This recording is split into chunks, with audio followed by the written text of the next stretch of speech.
In this video, we'll compare driver versus 5-wood on tee shots. It's science, and I have a PhD in statistics. I'm also an IDGAF professional.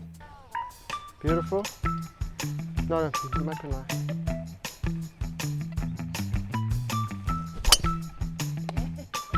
Boom time. What a shot. After the opening tee shot, I left myself approach shots of 170 yards and 124 yards. If you reliably can do it, you should take advantage of your distance. Without a driving range at the course, you might need to hit a higher lofted club you're more confident with so you can get the ball in play. The trade-off is that on your next shot, you'll still be cold and have a long approach into the green. On the first hole of the day, most of us just need to keep the ball in play with whatever works. 46 yards is a big difference off the tee. The driver tee shot was not as reliable a few weeks before this round. Learning to hit my driver means I can make a birdie and likely par on the first versus a scrambling par or likely bogey. One shot advantage. Depending on your handicap, a bogey may be a great looking score though. Keep in mind your skill level and expectations. Look at the stroke index of the opening holes. If they are lower number than your handicap, bogeys are great scores. So we can't actually hit driver here because I'm going to hit the water, which is 280 yards away. If you're not hitting a 280, you're hitting a 260, it's a play that you can do and should do if you're confident. But I can't do that because if I'm thinking I'm going to hit a 280, I won't commit to the shot and I'll probably pull it or slice it trying to keep it short of 280. So we have to go 5-wood on this one. Sometimes you have to go more conservative, but a conservative target, a conservative club gives you a cockier swing with more confidence because you know you're not going to have any trouble.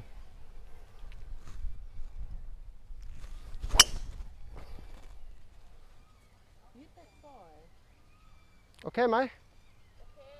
Damn, son. No, it's not that far. That's spinny. 125 pitching wedge. We've gone in the bunker, so you know sometimes you hit a safe shot and you're in a bad position. It's all about confidence levels. So with that 5-wood, it's a new club because it's B-Dog's club, but it's fun because now I get to see where it's actually going to go. And this is a realistic situation. So we've got 125 hitting the pitching wedge, pins on the left of the green. So we're going to go center green. If we pull it a little bit, we're happy. If we go straight, we're on the green. Avoiding the fairway bunker should be objective 1 for most golfers. We should hit whichever club will prevent us from being in a bad lie or deep rough. The longer is always better crowd only makes sense on paper. In the trenches, constantly looking for golf balls in deep grass is debilitating. It only takes 2 lost balls in the rough to spoil the next 14 holes of your day. The water on the left side of the hole is easily reachable with a driver, and the duck hook can come out at any time. The water also cuts into the fairway, making the driver very low percentage. Despite my 80% chance of hitting the driver into the water left or straight, I hit it anyway, in the name of science. See, so that's the problem, is that it's not a driver hole, so it's in my head about the water left. So we can't always hit amazing shots like that. So I'm going to hit the 5-wood, as that's probably a smarter play for me, just because of commitment. Just because of commitment alone. See, so now my mind is free. I'm not going to hit it into anything. I can make a nice committed swing, no anti-left swing, no fear.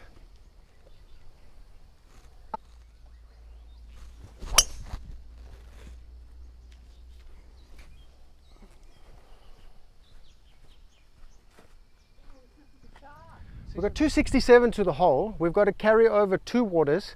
I played this course the other day. I hit 3-wood up there and I hit a 7-wood next to the green.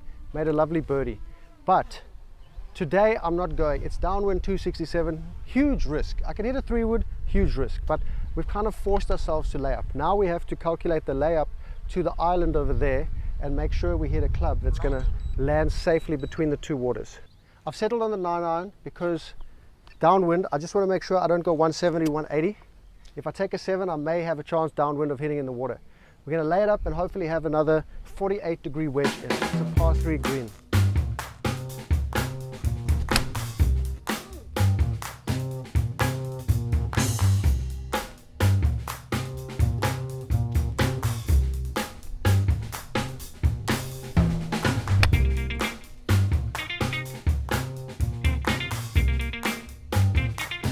Well, it'd be nice if I actually hit the green, and that's why that was a bit of a silly one. I would have preferred like a 56 or 52 degree from back there, or a full 60 degree.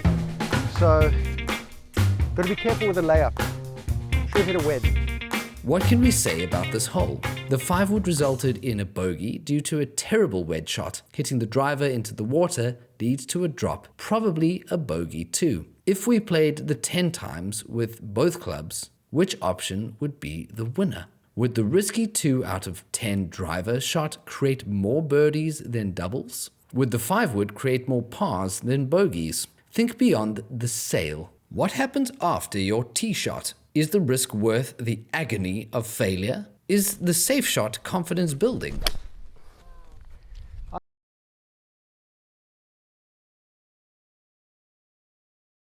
Man, I'm playing like a fucking 15 handicap.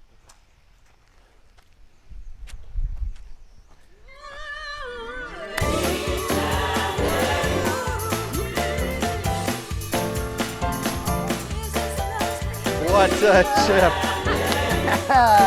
Whoa. It's a driver hole if you have the confidence with that small corridor we can see up there. It opens up on the right, but you really can't see much. So I'm going to try hit a fader. If I can pull off a fader, that might work. But I'd probably hit a 5-wood here by choice, just because of the height of the tree in front of me. I can't clear that with a driver unless I put in maximum effort.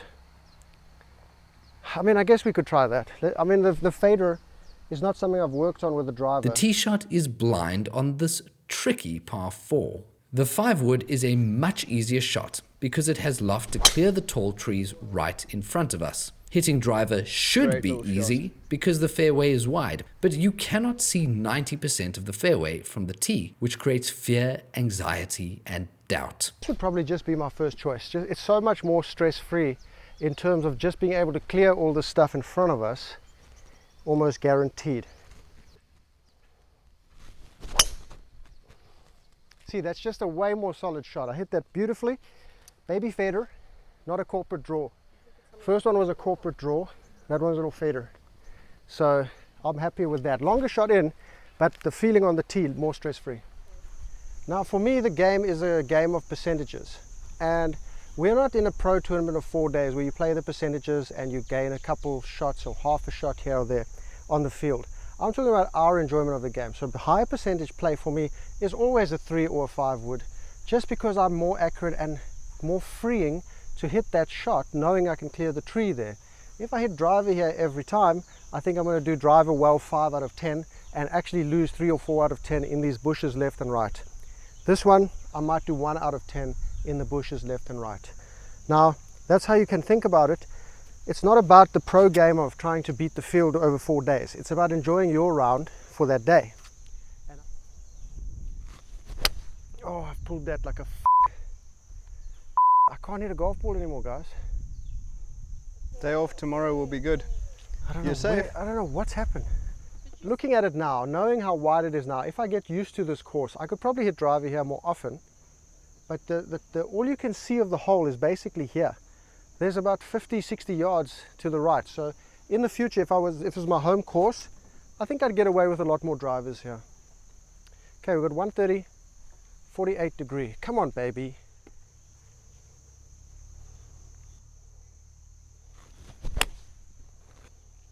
That looks tasty. Wow. Oh my Shot. God. Dude, I should have had a 48 degree for a long time. Yeah, that's treating you Hey? well, eh? Cute. That's a beauty.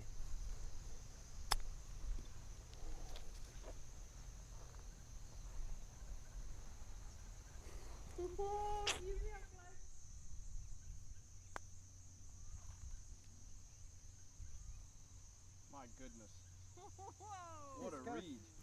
I missed the green with both clubs on approach. The 9-iron missed with a yank, and the wedge was straight at the pin but long. Shot dispersion does generally reduce the increase in loft. The dispersion is more sensitive with the long clubs though because of lower lofts. A driver at impact that is 1 degree open or closed is the difference between a good hole and disaster hole. With 5-wood or 7-wood, the same 1 degree will affect the shot, but the ball flies shorter, so will not go as deeply into the scheisser.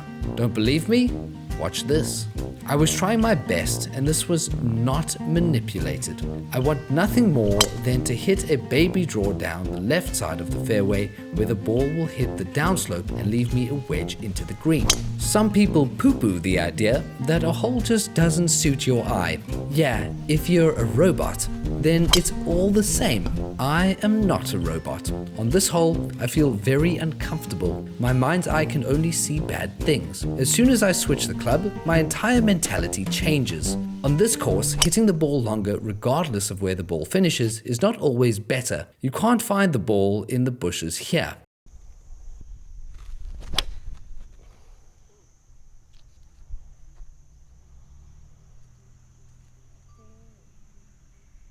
Okay, it's okay there. I mean, I haven't really hit many 4-irons, so we're happy with that. We're happy with that. Got a chip and a put, long hole, 460. Yeah. Now I'm going to hit a putter here because it's hard pan on cow grass, which is, if I hit a 60 degree, I'm going to teeth it or chunk it. There's no way I can hit a shot off here. Listen to this. So I can't hit that. I've got cow grass to go through, which is not advisable to putt over, but I don't see a good result coming from that 60 degree or 56 degree at all. At best, maybe a wedge or something, but then I'm still landing it on the cow grass. So I'm just going to bash this right through the cow grass, try to get it on the green.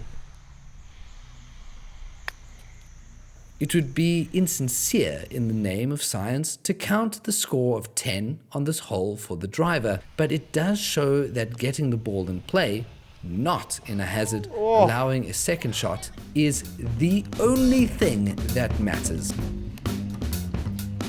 I just cannot get below the putt. And if I make a hole-in-one, we're all going to have Coca-Colas afterwards.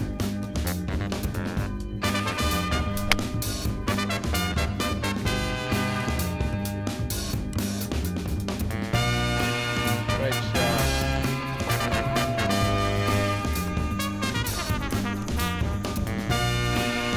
In.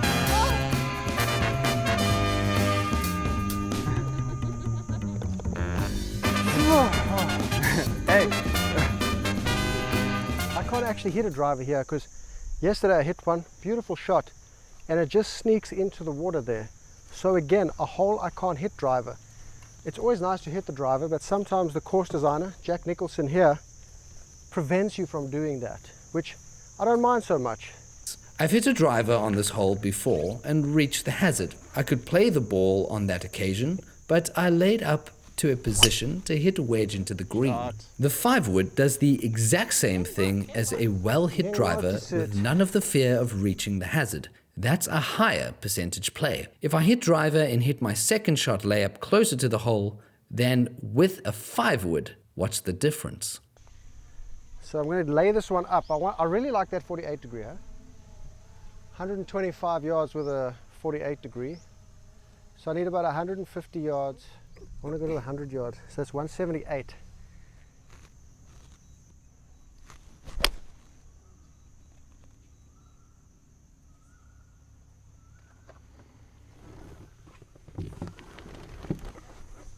Man, I hope that leaves me 125. Okay, it's perfect layup. I got it to 122. Wanted 125, but I'll take 122. We got the 48 degree. I'm starting to really like this club.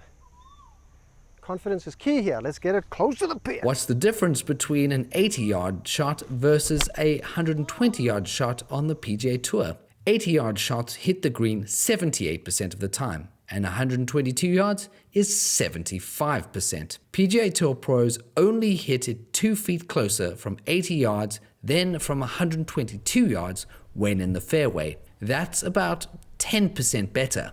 How many putts do PGA Tour pros take from 18 and 20 feet? About 1.78 putts. That the 10% better makes no difference. It's still a 2-putt almost all the time. Case closed, hit your comfy shot into the green with a comfy wedge. Hashtag science. Okay.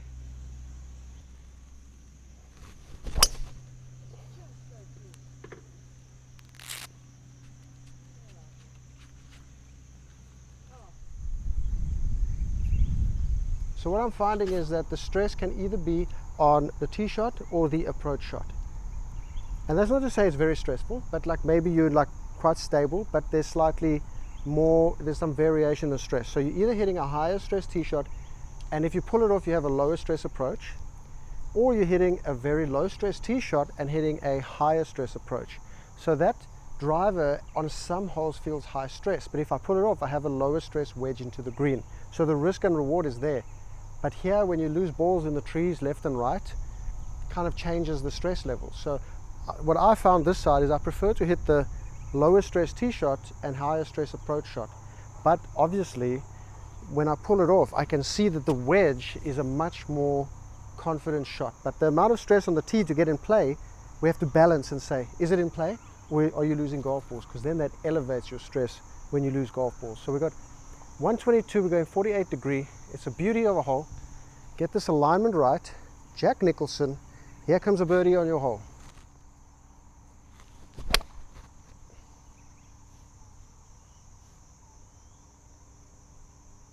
Okay, we're on there. We'll go to the next ball at the driver.